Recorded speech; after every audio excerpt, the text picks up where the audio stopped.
Mood দেখে ঠিক ভালো মনে হচ্ছে না।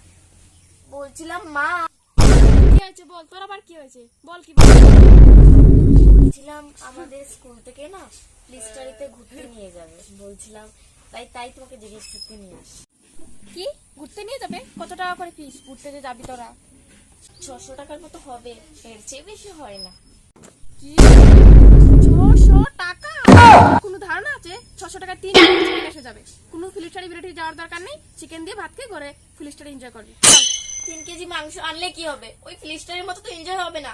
ভেবেছিলাম ফিলিস্টারের বন্ধুদের সাথে সবার সাথে গিয়ে একটু এনজয় করবো, তা না বাড়িতে চেয়ে মাংস এনে ভাত খেয়ে বসে থাকবো, ভালো লাগে না। আমি কি এমনি কোথাও যাই বলো? ফিলিস্টারিতে তো যাচ্ছি। তাও যদি আমার কথা অমান্য করে যদি যাস তাহলে তোর ঠ্যাং কেটে আমি উপরে ঝুলিয়ে রাখবো কিন্তু। ঝুলিয়ে রেখে দেবে?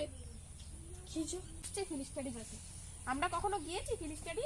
আজকালকে যত নিয়ম, ভালো লাগে না, কোথাও ঘুরতেও যেতে পারি না। চশমাটাও কিনেছিলাম একটা ঘুরতে যাবো বলে, এমনি এখন বাড়িতে পড়ে থাকতে হবে।